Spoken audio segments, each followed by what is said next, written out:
We can change America, but working families need torchbearers to lead the way, and that's your job. To demand evidence and argument, to defend American values, to speak out for the future of our children and grandchildren, to organize, energize, march, vote, lead. To create a more perfect union in America and in the Teamsters that will be celebrated 100 years from now for what you did to reverse the course we're on today and to put us back on a path that would enable our children and grandchildren to live their dreams. You know, this book, which I've had an opportunity to look at briefly, is a real testament to what this union has meant. It says it here, a strong legacy, a powerful future. But it's not just about what the Teamsters have done for the members for 100 years, although that is the primary responsibility and obligation, and you've done it so well. I came here also to thank you for what you've done for America. My dad was a Teamster. He was a milk truck driver in St. Louis, Missouri, and he would love to be here tonight to see this great union in its historical role as the leader of labor in this country and working for working families every day. Thank you for that history and that tradition and that work.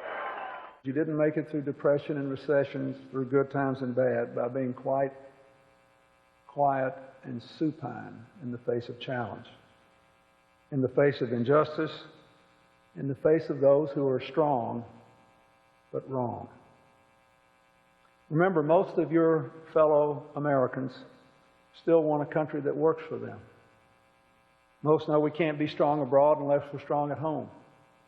Most know there ought to be opportunity for every responsible citizen, and those of us who have been blessed should make an appropriate contribution to the general welfare.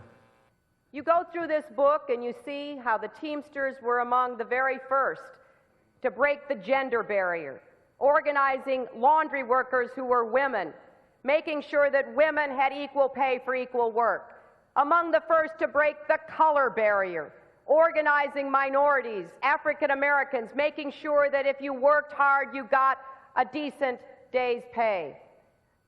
Looking for ways to exercise the influence of your collective voice on behalf of those who are not even organized, and constantly pushing the boundaries of what America can and should be.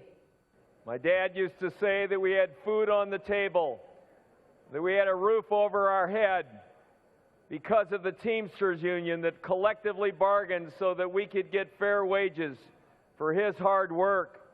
He went to work at 3 o'clock in the morning. He came home at 3 o'clock in the afternoon.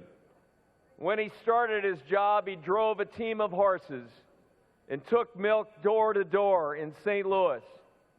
He used to also say something that I've never forgotten, and that was the reason that we have a middle class in America is because we have labor unions that represent hard-working people like the Teamsters.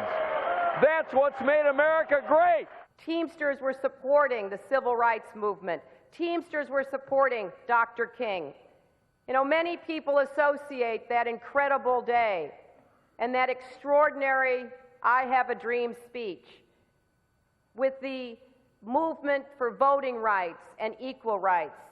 But let's not forget that part of what the civil rights movement was about was ensuring that people could work wherever they chose.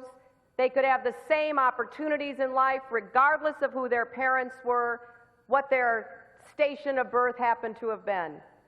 The civil rights movement could not have happened without the American labor movement, and the American labor movement could not have been a success without the Teamsters.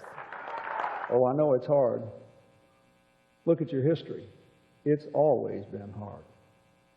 The difficulty is what makes it worth doing.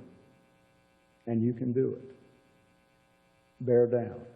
Thank you. God bless you.